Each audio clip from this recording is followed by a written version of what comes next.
Hello, and thank you for tuning in to my presentation, Life at Sea, a social history of the Lunenburg County fishery. So in a world of tall ships and fishing banks, vessels were places of labor and industry. But just as importantly, they also functioned as dwellings. They were homes away from home. Their crews were employed within a profession dictated by intense physical labor, where harsh weather and frequent danger were accepted realities. And a vessel's bunks, shack lockers, and galley tables were among the only places of refuge for workers. Food, tobacco, musical instruments, and games were meager comforts, but in many cases they were all that was available. For weeks or months at a time, crews were away from home, and their shipmates were typically their only companions. Within such male gendered settings, distinct communities emerged, and vernacular traditions were formed. So I'm going to talk a bit about the daily rituals and routines, as well as the general lifestyles and cultural traditions of those who made their living upon the sea, fishing out of Lunenburg County ports. As John mentioned, I'm the curator of collections at the Fisheries Museum of the Atlantic. And part of my job is to work on researching and developing new exhibits. And this is really a summary of some of the work that I've been doing in preparation for a new exhibit that we hope to open at the museum sometime in the near future. Really, it's a look at the ways in which fishermen occupied their time at sea when they weren't actually fishing. I'll focus predominantly on the experiences of those who worked in the 19th and early 20th century, and mainly those who worked within the salt cod fishery on the offshore banks and to a lesser degree along the coasts of Labrador. Unfortunately, the lived experiences of common workers and the intimate details of their everyday lives were often absent from official records. Therefore, details of the industry's social history must be distilled from alternate sources, such as journals, oral histories, personal memoirs, and even obituaries. And one of the greatest sources has been the work of a select group of individuals like Frederick William Wallace and Bill Bunyan, who shipped aboard offshore schooners in order to capture critical details through photography and other documentary means. This photograph here is actually from the Bill Bunyan collection, and it shows a camera being carried up the rigging. And the Fisheries Museum actually has some quite fantastic photographs that were taken that day from that vantage point. And, it really it helps to put you there on that schooner, the Arthur J. Lynn, and gives you a greater sense of what it must have been like to live and work aboard such a vessel. The research I've been working on has combined these types of sources along with artifacts. And while this work is ongoing, I've so far been able to draw from the experiences of approximately 50 former fishermen. These men hail from ports across Lunenburg County, including the town of Lunenburg, Mahone Bay, and Riverport, as well as more rural areas like Roos Island, Heckman's Island, the LaHave Islands, Bayport, and Blue Rocks, just to name a few. And combined, the stories that come from these individuals provide valuable insight into the industry during the second half of the 19th and the first half of the 20th century. The size and general makeup of a particular crew vary depending on a number of factors, such as the size of the vessel and the type of fishery practiced. But generally speaking, particularly in the later years, crews tended to be made up of approximately 20 to 28 guys. This included the captain and mate, the general fisherman, typically at least one, but sometimes as many as 3 young boys, as well as a cook, and in later years, an engineer. They ranged in age from children to seniors, and in Lunenburg County, it was not uncommon for multiple family members to work aboard the same vessel. Many boys actually got their start either working for a friend of the family or going to sea with an older relative. Interestingly, in the early Massachusetts schooner fishery, many families actually purposefully avoided having multiple members aboard the same vessel, as it was seen as too great of a risk in the event that the vessel could be lost. But in Lunenburg County, this practice did occur.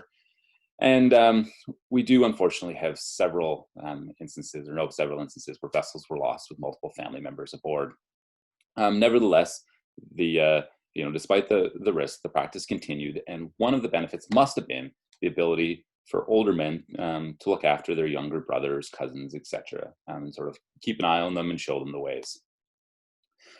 This notion of sort of taking along a family member could also extend, particularly for the captain, to their family pet, and specifically to dogs, as dogs were commonly seen aboard fishing schooners. And there's actually a great photo associated with this dog, or I'm quite sure that this dog is a guy by the name of Bozo. And anyway, one day, it was a particularly greasy morning, and the crew were out on the banks, sort of wandering around the decks, wondering if they were going to have to bait up and head out in their dories. And after some time, out came the captain, and he shouted, "Bait up, boys!" and looked down. So now you get inside, Bozo. It's not fit for a dog out here. And while this is kind of a playful story, it does sort of emphasize the place that these dogs did have on board. Most of the photos that we have of schooner dogs resemble this one, where they're quite affectionate, and people sort of affectionately spending time with these animals, regardless of whether it was their pet or not. But anyway, given Lunenburg's rich fishing tradition, for many, going to sea was less of a choice than an inevitability or an expectation. Many were either the sons of Lunenburg fishermen, or they grew up in rural areas where families relied on a mixed livelihood of fishing, farming, forestry, and in some cases, fish making, which is basically producing dried salted fish. Their fathers often split their time between schooners and oxen, and their mothers worked day and night to keep farms running and families fed and clothed. Within these types of household environments, women actually often took on a far greater role than may otherwise have been the case when it came to actually farming and running and managing these family farms. Childhoods were often spent helping out with farm chores or earning pocket change, doing things like cleaning vessels, loading provisions onto vessels, that sort of thing. But sort of generally growing up around wharves and wooden vessels. As one old timer stated, quote, "You didn't grow up, we rushed up," unquote.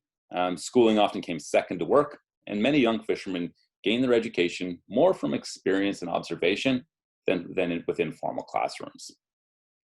It was not uncommon for boys to make their first trip by 8 years old, and most went to sea for the first time between the ages of 10 and 15. Some needed to earn money to support their families. Their fathers or their brothers may have been lost at sea, or they were simply impoverished. While others were from proud fishing families, and they were really expected to follow in their father's footsteps.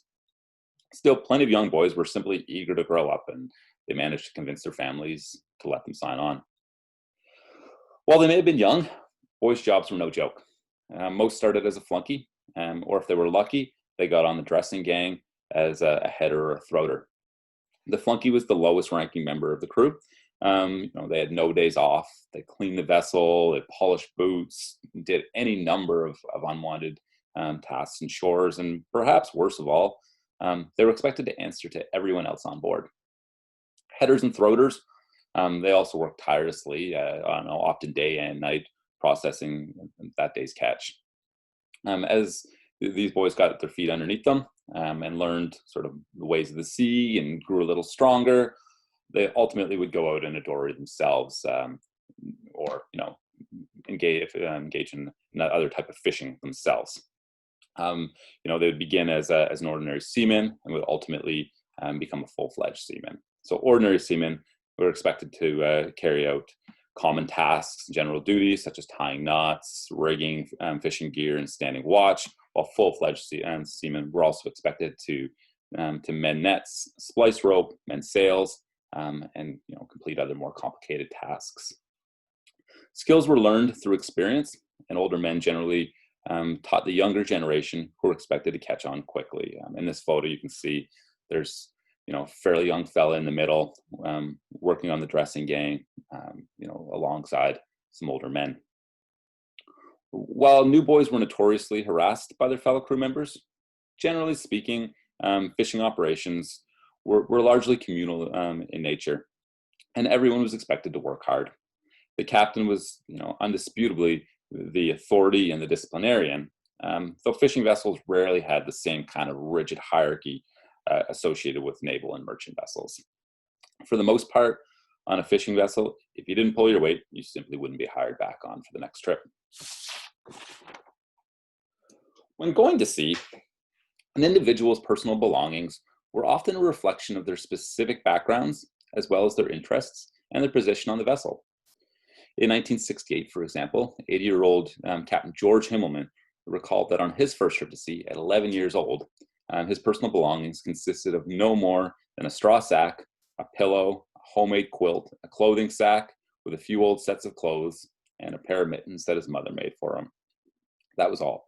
He recalled having no underclothes and no chest, and he made no mention of any type of sort of little comfort that could help pass the time. Generally speaking, though, most crew members would have been responsible for bringing along, at minimum, their own bedding, clothes, and basic tools. As young Himmelman recalled, mattresses tended to be straw sacks. They were filled before boarding the vessel.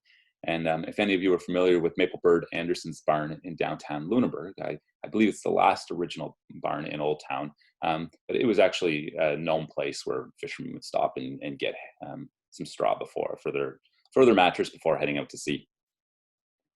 Clothing usually included both homemade and store-bought items, and typically consisted of a pair of good boots, an oilskin outer layer, so your rain suit, a few sets of old work clothes, an underlayer, and often a set of shore clothes for return trips to port. They also carried mittens and usually nippers, which were used for protecting one's hands when hauling in wet lines. And these were basically like wool or rubber sort of donuts that would go over your hands. So as you were pulling up the trawl line, the actual wet line itself would touch the nipper, would be on the surface of the nipper rather than kind of rubbing against bare skin. So in addition to these types of goods, there could have been pieces like dickies for keeping one's neck warm. Some fishermen wore a series of sort of small chain wristbands or bracelets that would go often from your wrist halfway up your arm, and these were used to protect one's wrists and arm from the chafing of oilskins, wet oilskins. So kind of like your nipper, but for your wrists instead of your hands, and to protect from oilskins instead of from the wet lines. Also, it would have the underclothes, which were generally made at a large woolen mill like Stanfield's, for example. And while there was some certainly commonality and consistency on the types of clothing and personal belongings that were taken, this of course did vary from person to person as well. Alongside clothing and bedding, individuals may have taken with them letters, photographs, and other sentimental objects from home. They may have also had books, instruments, tobacco, and pipes. They could have had a bottle or two, as well as personal hygiene items such as razors. Though personal hygiene does seem to have varied from one account to the next.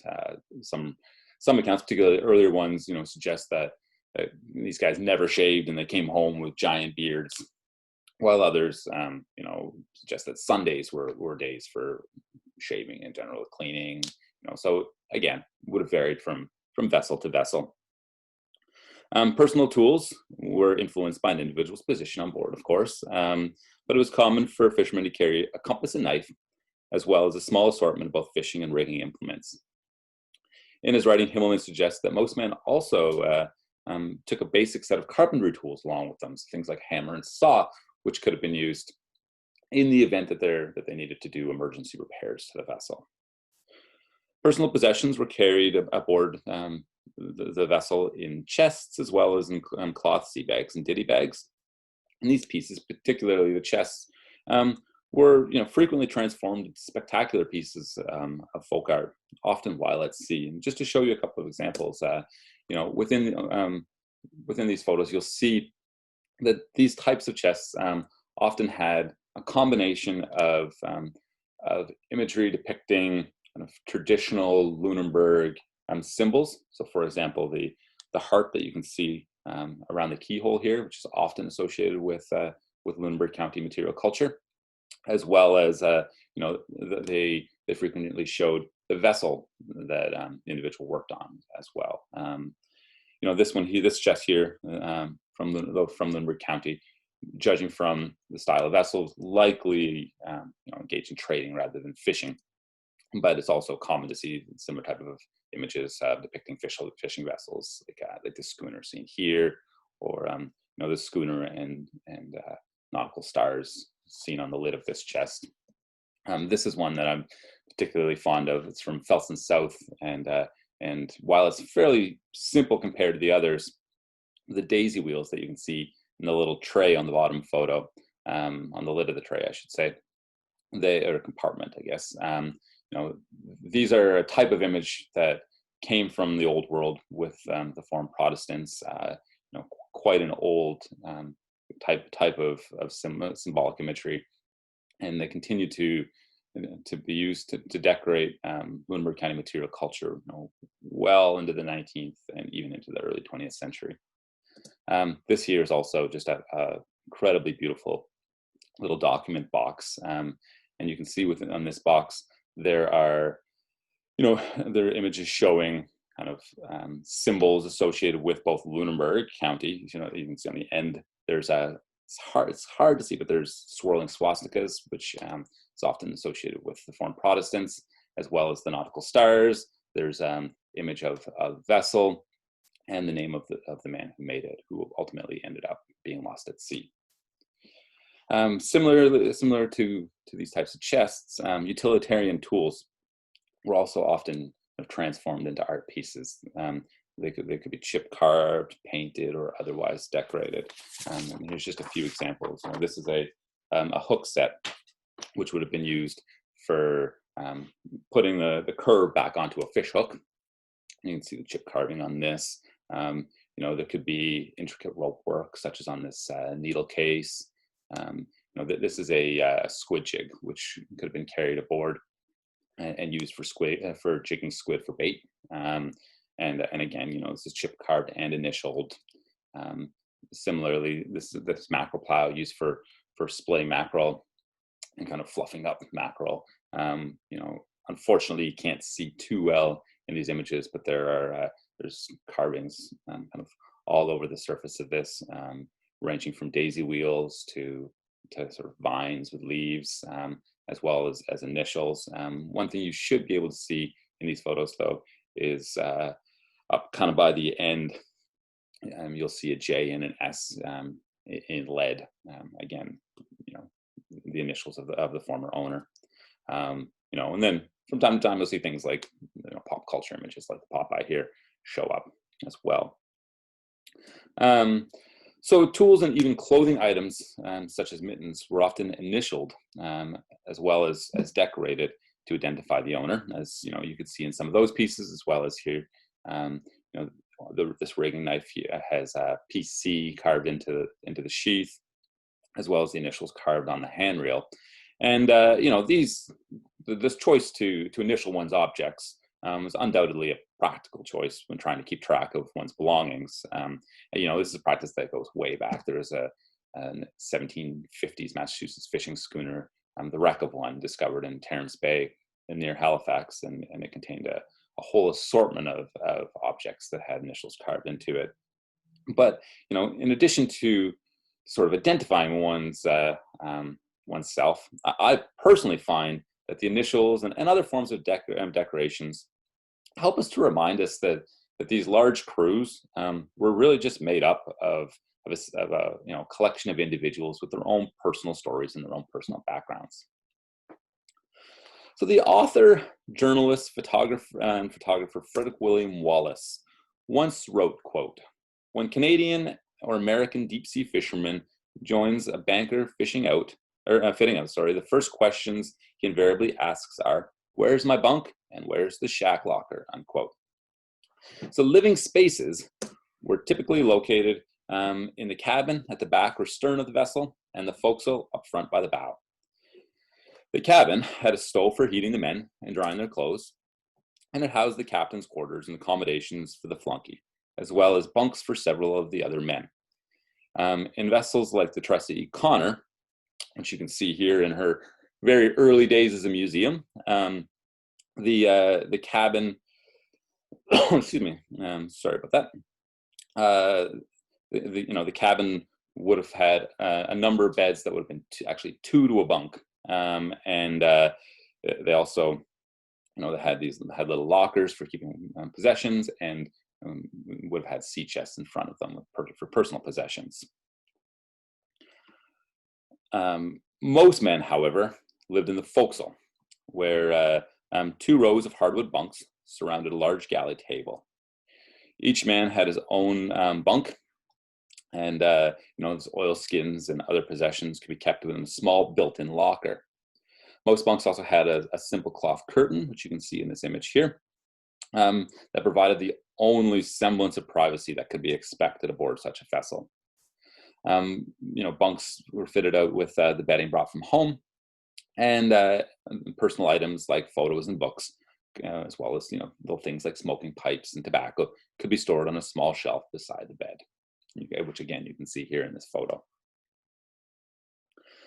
The forecastle also housed the cooking area and the main stove, as well as shack lockers and other cupboards for storing pots and pans, as well as enamel and earthenware dishes.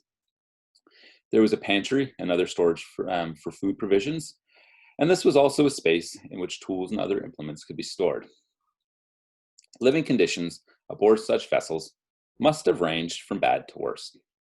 The cabin and forecastle were located on either side of the fish hold, and that smell alone must have been enough to make one sick.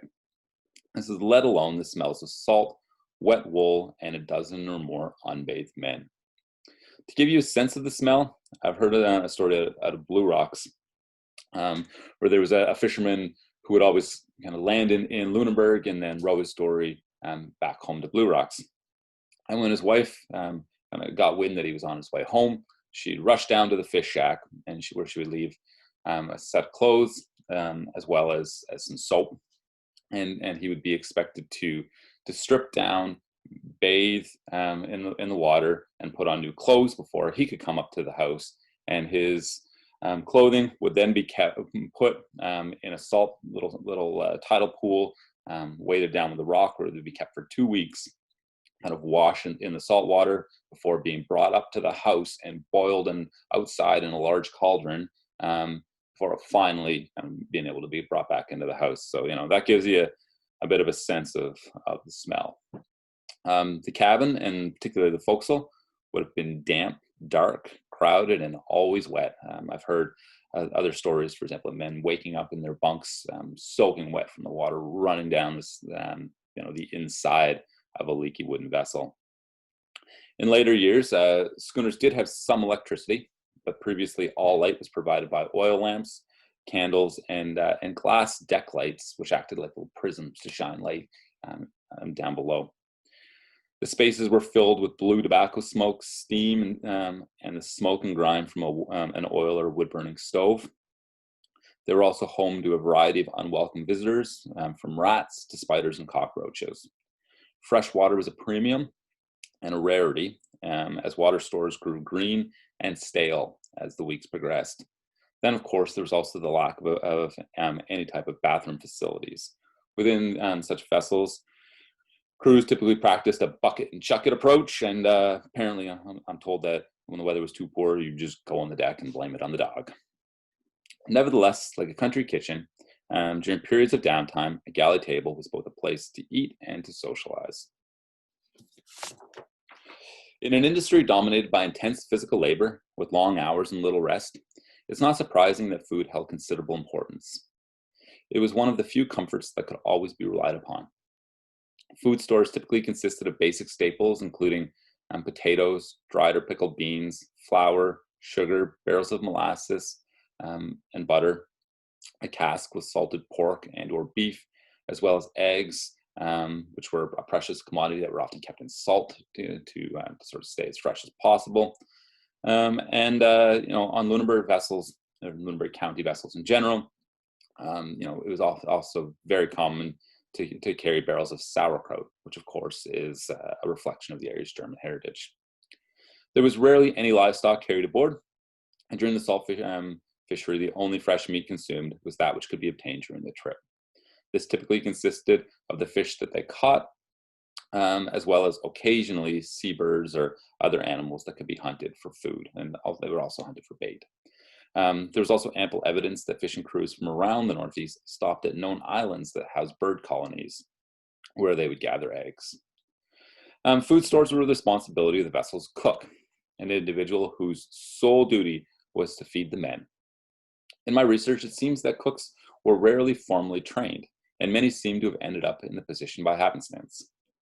Lunenburg's Captain Lawrence Allen, for example, is commonly known for being a Blue Nose crew member and the owner of the Lunenburg Dory Shop, but he was actually a vessel cook for over 30 years. And he had no formal training and began cooking when asked to prepare meals on short voyages upon his uncle's vessel.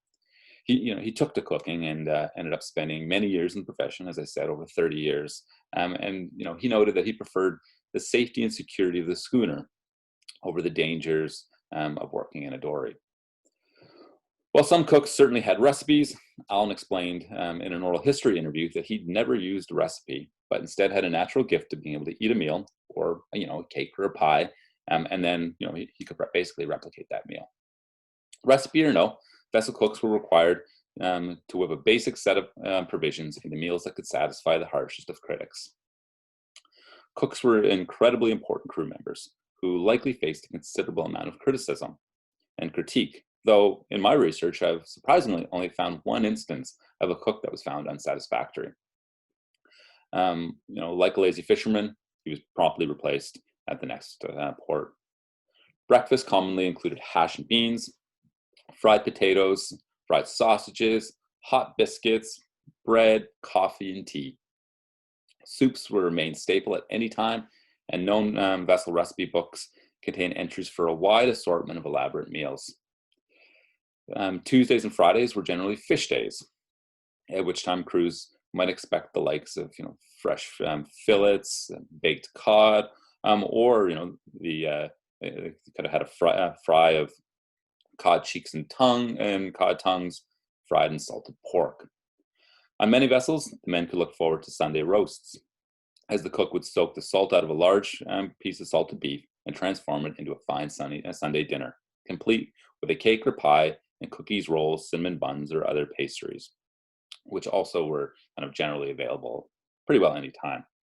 At dinner time, a bell was rung, which signaled that it was time for the captain, mate, and senior seamen to take their meals.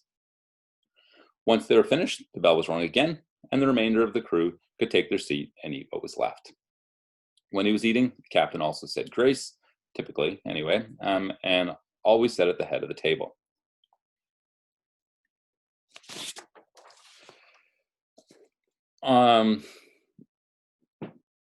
In addition to regular meals, fishermen frequently enjoyed a mug-up, which was a hot cup of coffee or tea, along with a cookie or some other type of baked goods. Vessel cooks, like flunkies, worked every day. They had to feed the crew no matter the condition. Allen once recalled, quote, "Sometimes she'd give a pitch and clean a little stuff off the table, something like that, but you didn't mind it. You picked it up and started over again. Lots of times the soup would be going over the stove, or juice out of the potatoes, or something going over the stove. Got the steam going up, but you didn't mind it," unquote. That said, when they did have a spare moment, cooks often helped out where they could, and many of them actually provided much needed assistance to the boys. They helped with physically demanding jobs like forking fish. The fishery was a hard profession with long days that often led from one to the next, so downtime must have provided an important opportunity to catch up on one's rest and a rare chance to relax and socialize. While trips could last for months at a time, crews regularly made port calls, and fishing crews ran rampant in port cities like Halifax and St. John's. Men broke out their shore clothes and got ready for a time on the town. One Lunenburg County fisherman recalled, amongst laughter, that in the later years, they often stopped by local theater to take in westerns or some other type of film, and they typically had a whole section of themselves, as no one else dare sit near the gang and endure the smell of an offshore crew. As I mentioned earlier, men often carried a bottle in their personal possessions, and some vessels actually provided small rum rations. But I found little evidence to suggest that drinking was prevalent at sea, especially when working. If anything, crews that drank heavily could develop negative reputations, especially the captains, who were criticized for endangering their men. When dockside, however, many men returned home with a black eye that they could barely account for, or a new tattoo from one of the big city parlors like North Street Tattoos, located on Barrington Street in Halifax. While at port, men also socialized with the crews of other vessels, and friends were welcome aboard, especially captains, and friends of captains. And this would happen at port, but also at sea. This photo here from the Bill Bunyan collection shows the captain of the Arthur J. Lynn rowing over to speak with the captain of another vessel. And it's important to remember that, while these crews were way out at sea, there were often many vessels, and they weren't typically sort of just alone. It was common to encounter other fishing vessels. While off duty, whether in port or at sea, time off was an opportunity to tell stories, share gossip, hold strength competitions, and play games. One game commonly played was a board game known as Fox and Geese, which is this game here. This particular vessel board was owned by a middle-aged captain, but a similar one seen here is now within the Smithsonian's collection, and it was actually exhibited in an 1883 fisheries exhibition in London in a display on fishermen's habits, which is pretty neat. While downtime was a chance to socialize, for others it was an opportunity to take time for oneself. And people often read books, newspapers, or magazines. They journaled, they wrote letters home, and others took the opportunity to develop navigational skills, learn the tides, or otherwise develop skills that would help them in their task of one day becoming a master of a vessel of their own. I should point out here actually that if you look at the wrists of this man in this photo, you can see some of those the chain bracelets that I was talking about earlier that were used to help prevent the chafing of oil gear. Music was also common, especially on Sundays. The Sabbath was a traditional day off aboard pretty well all Lunenburg County vessels during the 19th and early 20th century. Most fishermen were prohibited from doing any work at all, even jigging squid for bait on Sundays. Many vessels carried Bibles and hymn books, and it was common for the captain to hold service. This would be followed by the singing of hymns, which were often accompanied by a violin or accordion. Notably, certain vessels, such as the schooner Henrietta, had many good singers aboard, and they actually developed reputations for the quality of their Sunday sessions. And the violin or the fiddle that you can see here in this image, it was made in Lunenburg, and it was used on the banks by a Lunenburg county captain who would play songs for his crew to sing hymns to. Times of rest were also opportunities for creativity and personal reflection. And some particularly creative fishermen crafted fine handmade objects out of everyday materials to give as gifts to loved ones back home, or simply, as decorative utilitarian objects. Like the sea chests and decorated tools, many of these are now also recognized as significant pieces of folk art. I'll just show you a few examples of these types of objects that would have been made at sea. This particular piece here, which is a new acquisition for the Fisheries Museum, is a sailor's made carved busk made by a Lunenburg County sailor, likely the first half of the 19th century. And what these are is they are a small flat little piece of wood that would be inserted into the front sort of pocket of a corset, a woman's corset. And it would go from their pubic bone up to their breasts, and would be as close to the woman as you could really possibly get. And sailors would often make these as sort of, they'd make them for their sweethearts as gifts, but they were also, they were seen as kind of more intimate pieces because of their proximity to a woman's body. Really they're probably made more for the men by the men to satisfy their own imaginations than they would be for their sweethearts. As I can only imagine how deeply uncomfortable it must have been to wear one of these pieces of wood, especially so close to you. This is a sailor's made kind of floor mat made out of rope that would have been could have been found around the vessel, as well as some pieces of canvas. And these types of mats could have been made to put in front of one's bunk on board or brought home. Here's another example. This one's made pretty well entirely out of sailcloth. And again, you can see the swirling swastikas in the corners.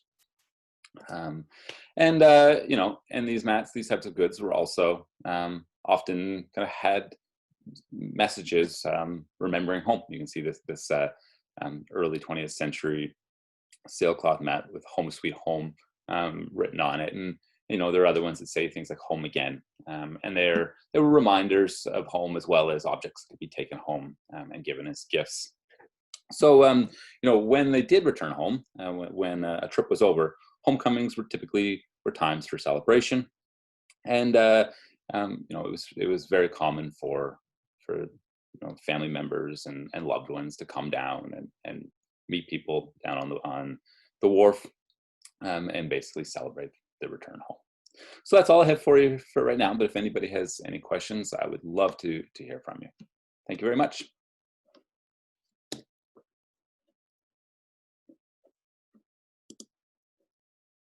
All right, let me try to stop that.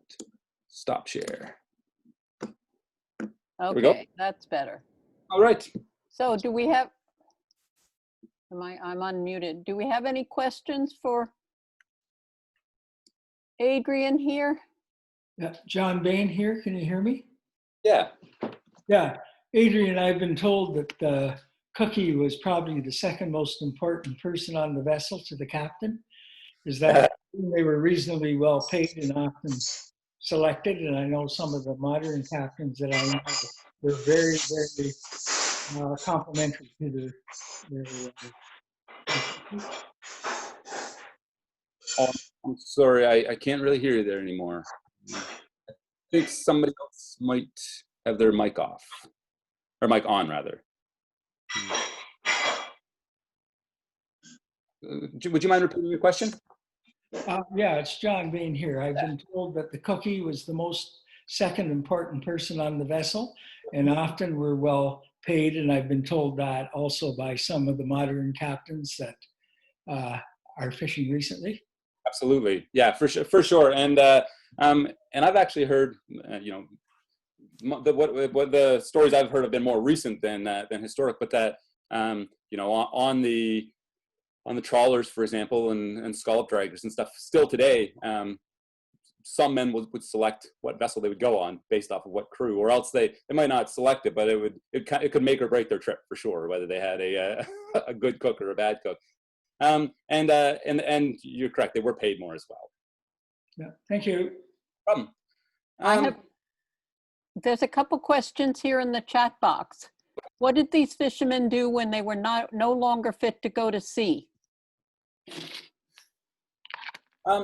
It could vary. A lot of them, I mean, in a worst case scenario, you hoped that you had a son that was old enough to go to sea and bring money in for your family. But oftentimes men found work on shore, and a lot of them farmed actually as well. But I've heard plenty of accounts, for example, of men who would fish for a while out at sea, and then as they got older, they would work somewhere like at the shipyard or at the foundry, places like that.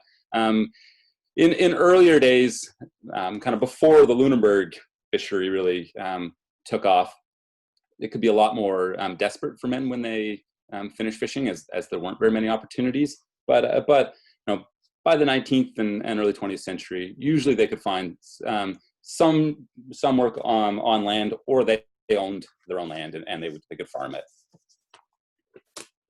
There's two questions here that are very similar. What was a typical duration for a fishing trip, and how long was a typical trip out to the banks?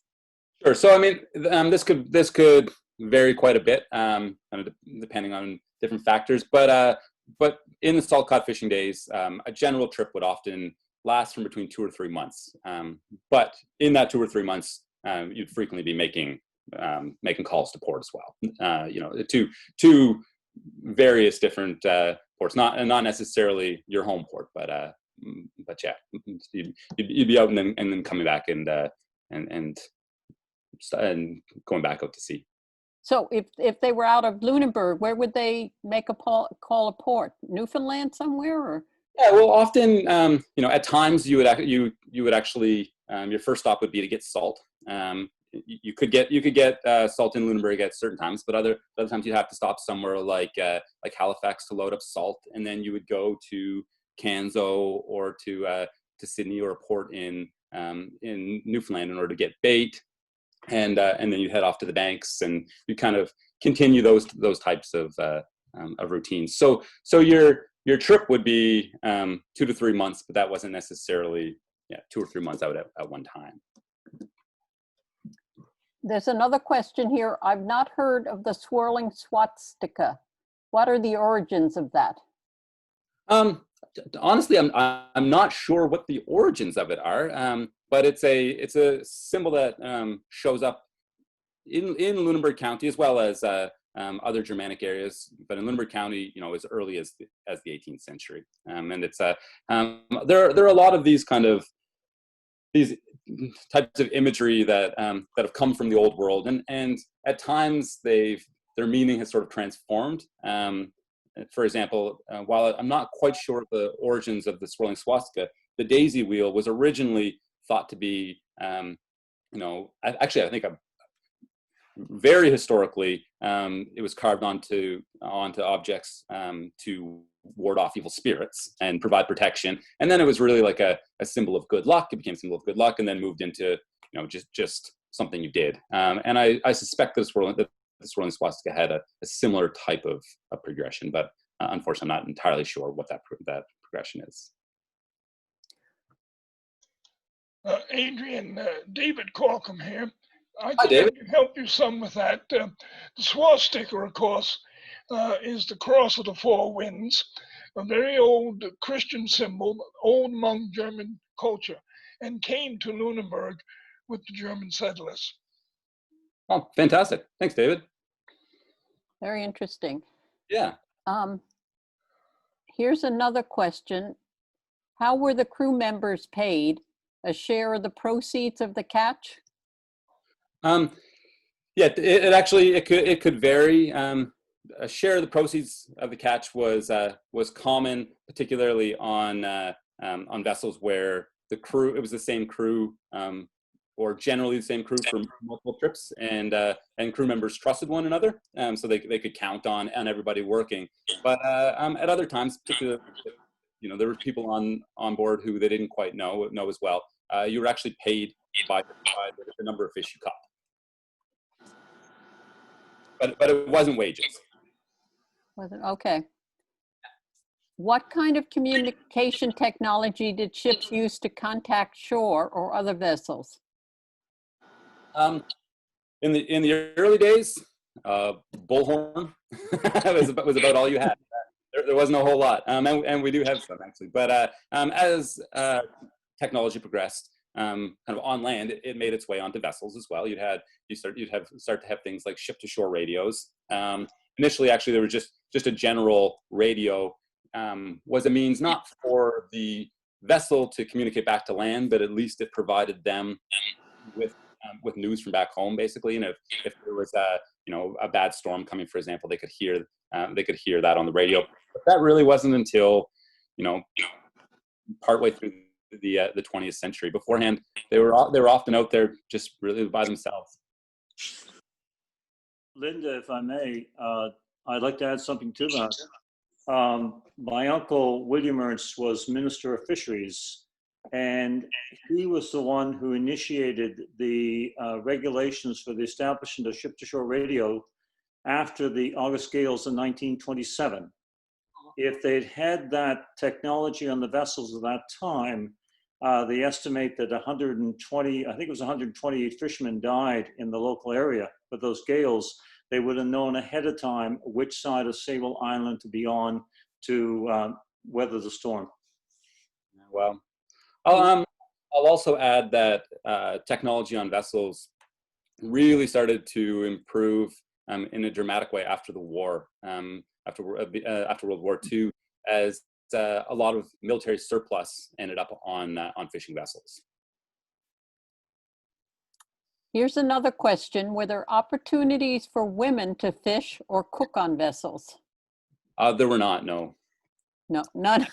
No, yeah, and I'm kind of glad that somebody asked that because you know, there's often kind of debates over whether to use you know, the term fisherman, or whether it's more appropriate to use a term like you know, fishers or fisher folk.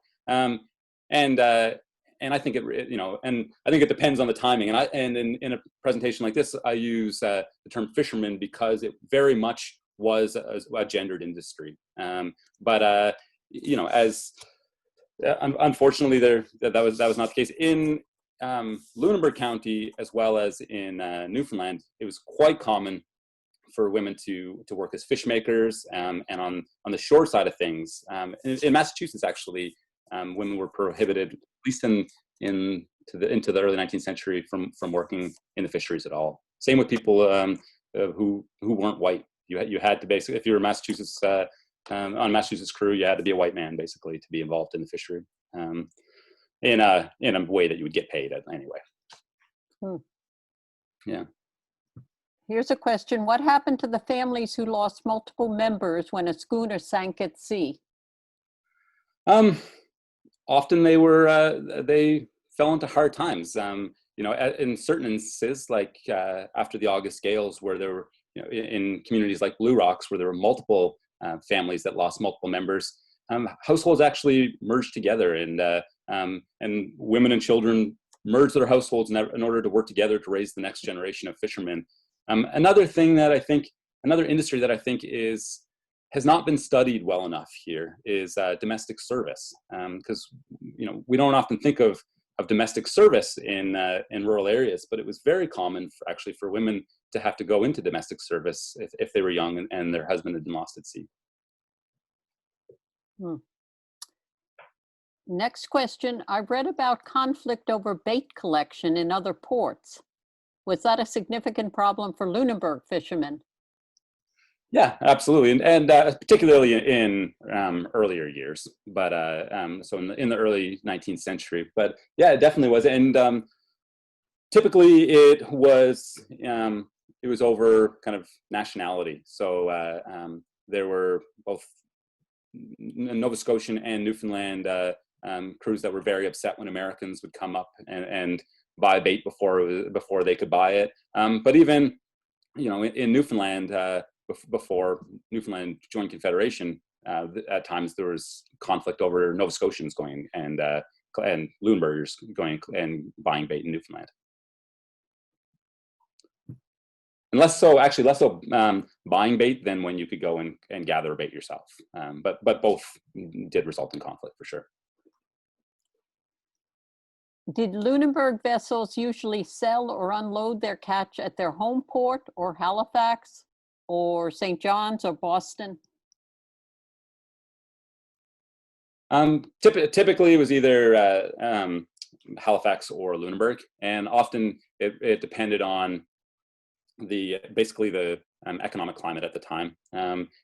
When Lunenburg's fishery was in a bit of a recession, it was common for fish to be sold to Halifax, but either way, either one was standard practice, was common. Okay, I see one more here. What kind of justice enforcement were used in the Banks fleet among captains?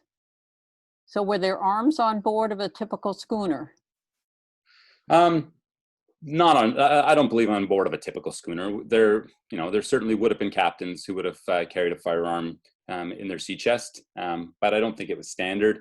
And I personally have not heard of any kind of justice to that extent on a Lunenburg schooner. You know, typically you'd be looking more at like a whack in the hands if you were a kid who didn't perform his job properly or something along those lines. But there's not much record of true sort of enforcement of justice and laws. And I think in large part it had to do with the fact that a lot of people knew one another, or at least were familiar to one another. So there was a lot of camaraderie within the vessels. And like I said before, generally if you didn't do a good job or you were confrontational, they wouldn't take you back.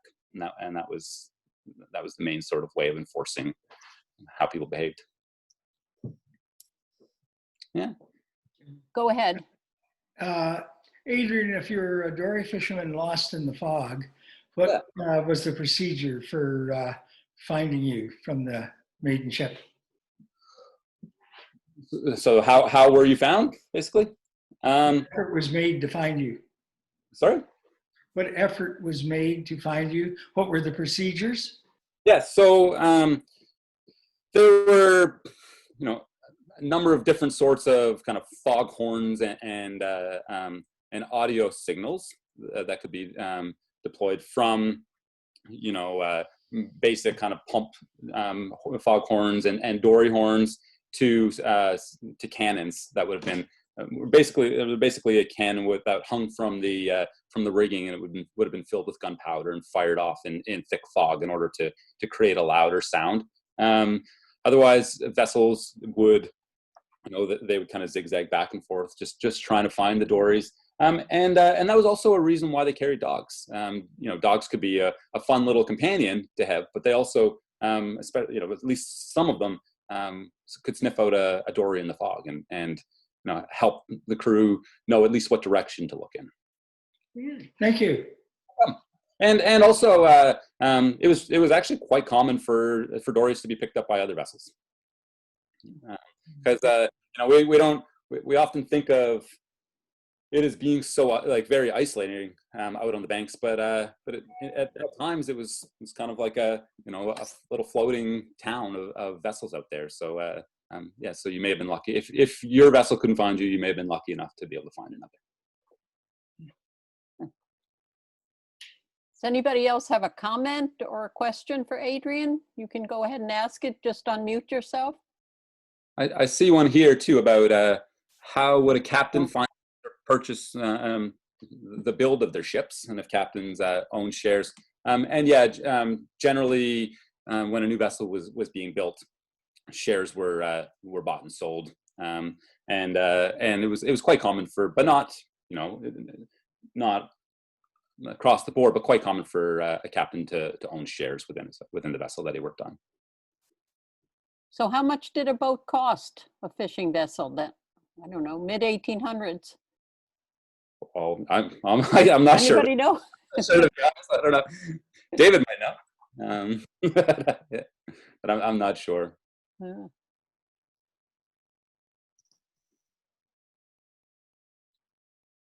right. Anybody else? Maybe we should turn it over to you, Michael. I didn't see any answers except for your item, except the age of both U.S. debate contestants last night. Holding up again, figure of 8 item used on the boat. If we don't get any answers tonight, you're welcome to email through, and we can then put it on the MICA website, where it could be our first artifact, or I can tell you at the end of the evening if you wish. First of all, thank you very much, Adrian, for your very, very interesting talk. It always amazes me with these teleconference meetings when they come together, and how many people can participate who would not have normally been able to participate.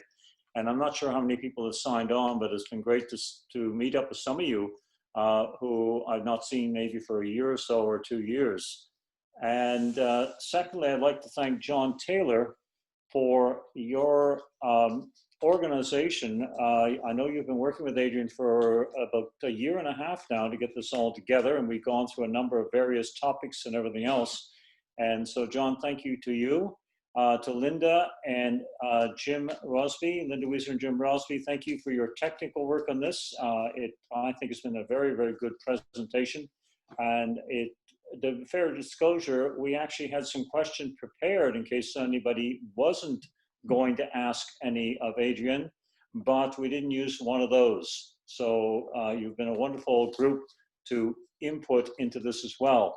At this time, I'd probably call upon John Meister, the MICA chair, to present a MICA hat to Adrian. And I'm sorry, my lighting here is terrible. I see the veins, so I'm gonna have to take some lessons from you because you show up very, very nicely. But if I we had properly organized this, I'd be handing the hat off screen and Adrian would be picking it up and putting it on screen. But John, Adrian will have to get this hat to you because it we always give one to every one of our presentations. Finally, I'd like to thank Barbara Wirtz. I don't know if Barbara's listening in or not. She is our MICA webmaster, and she was the one who sent out the emails reminding everybody about our history evening. This is our 16th that we have organized as a subcommittee of the MICA organization.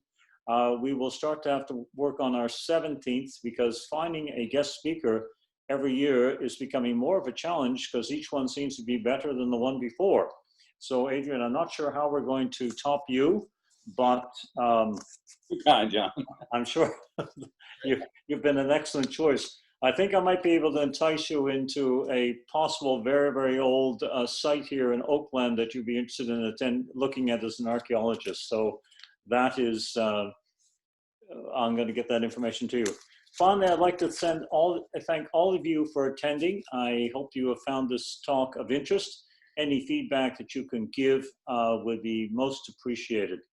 If I'm not sure if there are any comments from the members of the committee before, or anybody from the MICA board, if you'd like to chip in at this stage, but I have nothing else to say unless any members of the committee or anybody from the MICA board would like to chip in. Michael, I'd like to say that we did have a technical problem. I forgot to record until after Adrian had started. So I did record then, but it's about a quarter into the presentation. So, okay, that's one problem. We had a total of 36 people altogether. Okay, great. That's wonderful. Thank you very much. Excuse me, it's just wondering, would you guys have this the recording online that would be accessible? I'm going to ask Jim Rosby to explain how that's going to work. Jim, would you like to answer that question, please? It should be possible for us to post this on YouTube and then send a link and put that on the MICA website. That'd be we'll great. have to figure out how to do the first quarter that Linda forgot to record. We'll see if Adrian wants to do an amendment. Trying to figure out how I can get that video off the website now. We'll see what we can do. Thank you. Any other questions or comments from anybody here this evening? Just a thank you very much from Judy and John Bain. Thoroughly enjoyed it. Michael, the whole presentation was excellent. And thank you for coming out in such a stormy night. And I just want to thank you all again too. It was a real pleasure to be able to share this research with you. Drive safely. I will divulge what is it. I may as well because I'm sure. This is actually, I believe, off a traveler for a sailing vessel. The bottom ring would have been for the sliding bar across the stern of the boat that when you tack, the block and tackle system would slide from side to side, and the top ring would have been for the block and tackle itself. Okay. So we don't have any guesses on that. So maybe we'll save it for next year. Now that I've preempted you this year, we'll put it up again next year, and then somebody may remember what it's all about. Anyway, I'm going to say good night. Thank you ever so much again to all. And I hope we can meet in person next year. But if not, we do have a second format that we can fall back upon. Good night now. Thanks, Mike. Good night. Thank you, everyone. Thank you. Thank you, Adrian. Thanks, Linda. You're welcome. Thank you. Bye. Thanks again, Linda. Good night now. Good night. Okay. I'm trying to get out of here. There we go. Okay, I can end everybody too.